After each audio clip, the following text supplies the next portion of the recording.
ನಮಸ್ತೆ ವೀಕ್ಷಕರೇ, ಇನ್ಫೋ ಮಾಸ್ಟರ್ಗೆ ಸ್ವಾಗತ.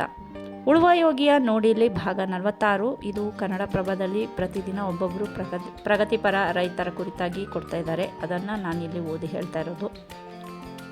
ತೆಂಗು ಅಡಿಕೆ ವಾರ್ಷಿಕ 10 ಲಕ್ಷದವರೆಗೆ ಗಳಿಕೆ. ಮಾದಾಪುರ ಚೆನ್ನಕೇಶವೇಗೌಡ ಅವರಿಂದ ಅರಣ್ಯ ಆಧಾರಿತ ಕೃಷಿಗೆ ಒತ್ತು. ಇಳಿ ವಯಸ್ಸಿನಲ್ಲೂ ಇಳೆಗಿಳಿದು ಕೆಲಸ ಮಾಡುವ ಶ್ರಮಿಕ. ಸರ್ಕಾರಿ ಸೇವೆಯಲ್ಲಿದ್ದುಕೊಂಡು ನಿವೃತ್ತಿಯ ನಂತರ ಪೂರ್ವಿಕರ ಕಾಲದ ಕೃಷಿಯನ್ನು ಮುಂದುವರೆಸಿರುವ ಚೆನ್ನಕೇಶವೇಗೌಡರಿಗೆ ಈಗ 77 ವರ್ಷ. ಆದರೂ ಕೃಷಿಯ ಬಗ್ಗೆ ಆಸಕ್ತಿ ಕಡಿಮೆಯಾಗಿಲ್ಲ. ಅರಣ್ಯ ಆಧಾರಿತ ಕೃಷಿಗೆ ಒತ್ತು ನೀಡಿ ತೆಂಗು ಹಾಗೂ ಅಡಿಕೆ ಬೆಳೆಯಿಂದ ವಾರ್ಷಿಕ 10 ಲಕ್ಷ ರೂಪಾಯಿ ಗಳಿಸುತ್ತಿದ್ದಾರೆ. ಇವರಿಗೆ 5 ಎಕರೆ ಜಮೀನಿದೆ. 4 ಕೊಳವೆ ಬಾವಿಗಳನ್ನು ಕೊರೆಸಿದ್ದಾರೆ.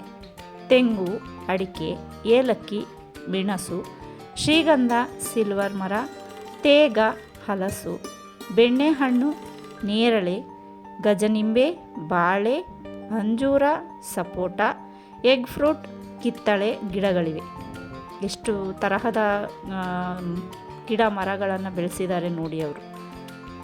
ಎರೆಹುಳು ಗೊಬ್ಬರದ ಗುಂಡಿಯನ್ನು ಮಾಡಿ ಎರೆಗೊಬ್ಬರ ತಯಾರಿಸಿ ಕೃಷಿಗೆ ಬಳಸುತ್ತಿದ್ದಾರೆ.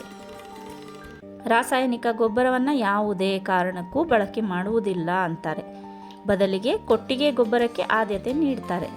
10 ಜೀವಾಮೃತ ತೊಟ್ಟಿಗಳಿವೆ. ಬೆಳೆದ ಹಣ್ಣುಗಳನ್ನು ನೇರವಾಗಿ ಮಾರುಕಟ್ಟೆಗೆ ರವಾನಿಸುತ್ತಾರೆ. ಅಡಿಕೆಯನ್ನು ಜಮೀನಿಗೆ ಬಂದು ನೇರವಾಗಿ ಖರೀದಿಸ್ತಾರೆ. ಅಡಿಕೆಯಿಂದ 6-7 ಲಕ್ಷ ರೂಪಾಯಿ ಆದಾಯವಿದೆ.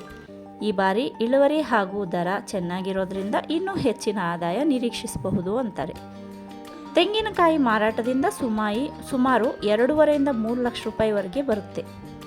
ಇವರ ಬಳಿ ನಾಟಿ ಹಸು, ಸೀಮೆ ಹಸು ಇದೆ. ಹಾಲನ್ನು ಡೇರಿಗೆ ಹಾಕುವುದಿಲ್ಲ, ಬದಲಿಗೆ ಮನೆ ಬಳಕೆಗೆ ಸೀಮಿತ ಮಾಡಿಕೊಂಡಿದ್ದಾರೆ. ಅರಣ್ಯ ಕೃಷಿ ಸಾಧನೆಗಾಗಿ ಚೆನ್ನಕೇಶವೇಗೌಡ ಅವರನ್ನು 2024ರ ರೈತ ದಸರಾದಲ್ಲಿ ಸನ್ಮಾನಿಸಲಾಗಿದೆ. ರೈತರಿಗೆ ಕೃಷಿ ಹೊರತುಪಡಿಸಿ ಬೇರೆ ಕೆಲಸಗಳು ಹಿಡಿಸುವುದಿಲ್ಲ. ವ್ಯಾಪಾರದಲ್ಲಿ ಏರಿಳಿತಗಳಿರುತ್ತವೆ, ಆದರೆ ಕೃಷಿಯಲ್ಲಿ ಮಾರುಕಟ್ಟೆಯಲ್ಲಿ ದರ ಕುಸಿದರೂ ಭೂಮಿ ಉಳಿಯುತ್ತದೆ. ಆ ಮೂಲಕ ನಾವು ಉಳಿಯುತ್ತೇವೆ ಅಂತಾರೆ ಚೆನ್ನಕೇಶವೇಗೌಡವರು. ಇವರನ್ನು ಸಂಪರ್ಕಿಸಬೇಕಾಗಿರುವಂಥ ವಿಳಾಸ ಚೆನ್ನಕೇಶವೇಗೌಡ ಬಿನ್ ತಮ್ಮೇಗೌಡ, ಮಾದಾಪುರ, ಹುಲ್ಲಹಳ್ಳಿ ಹೋಬಳಿ, ನಂಜನಗೂಡು ತಾಲೂಕು, ಮೈಸೂರು ಜಿಲ್ಲೆ. ಮೊಬೈಲ್ ಸಂಖ್ಯೆ 9880390876.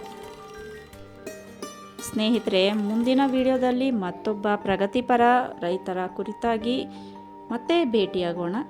ಸ್ನೇಹಿತರೆ, ಧನ್ಯವಾದಗಳು.